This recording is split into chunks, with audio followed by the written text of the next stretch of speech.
দর্শক, সেখানকার সবশেষ পরিস্থিতি আপনাদেরকে জানাবো। আমাদের সহকর্মী জাহাঙ্গীর আলম রয়েছেন, চলে যাচ্ছি তার কাছে। জাহাঙ্গীর, উদ্ধার কাজের সবশেষ কি তথ্য আছে আপনার কাছে, এবং আহত যারা হয়েছেন তাদের স্বাস্থ্যের বিষয়ে কি কোনো খোঁজ খবর পেয়েছেন কিনা?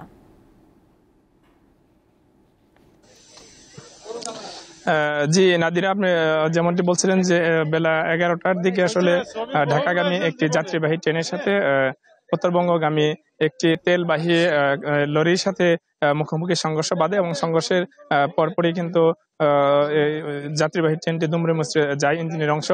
এবং এবং এই যে মালবাহী ট্রেনটি, সেই ট্রেনের কিন্তু বেশ কয়েকটি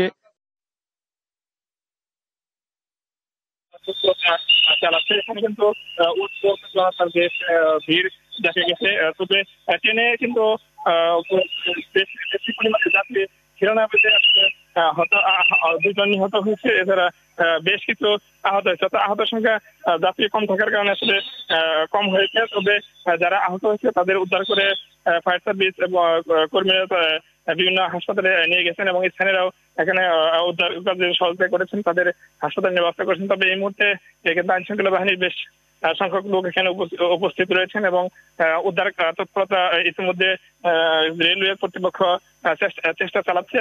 এবং আমরা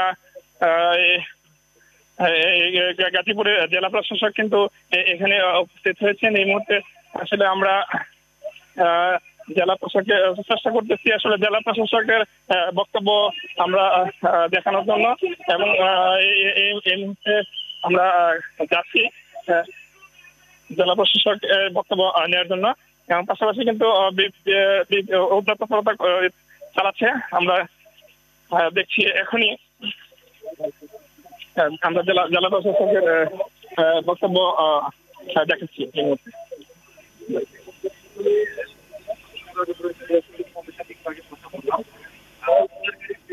একটু আগে কথা বললাম, উদ্ধারকারী ট্রেন দ্রুত ঢাকা থেকে রওনা অলরেডি দিয়ে দিয়েছে। আমরা দ্রুত এই রেল লাইনটি আগে ক্লিয়ার করার ব্যবস্থা করব, যাতে যোগাযোগ ব্যবস্থাটা সচল হয়, এবং এই বিষয়ে আমরা সামগ্রিকভাবে তদন্ত করে দেখবো যে কি কারণে এই ধরনের দুর্ঘটনা ঘটলো, যাতে ভবিষ্যতে এই রেলের এই দুর্ঘটনাগুলো এড়ানো যায়।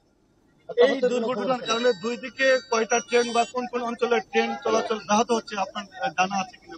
মূলত এই লাইনে উত্তরবঙ্গের এবং ময়মনসিংহ অঞ্চলের ট্রেনগুলোই চলাচল করে।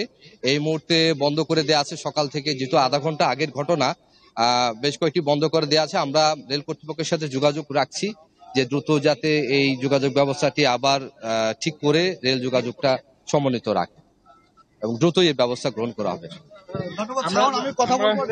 আমরা শুনছিলাম যে আমাদের জেলা প্রশাসক আসলে একটি তদন্ত কমিটি গঠন করা হয়েছে জেলা প্রশাসনের পক্ষ থেকে। আমরা এই জেলা প্রশাসনের বক্তব্য শুনলাম, যাতে করে দ্রুত সময়ের মধ্যে আসলে দুর্ঘটনার কারণ খুঁজে বের করা যায়, এবং রেলওয়ে কর্তৃপক্ষ যাতে দ্রুত ট্রেনটি সরিয়ে নিয়ে আসলে দুই করতে পারে সে ব্যবস্থা করবেন বলে জানিয়েছেন জেলা প্রশাসক। নাদিরা। জাহাঙ্গীর, ধন্যবাদ আপনাকে।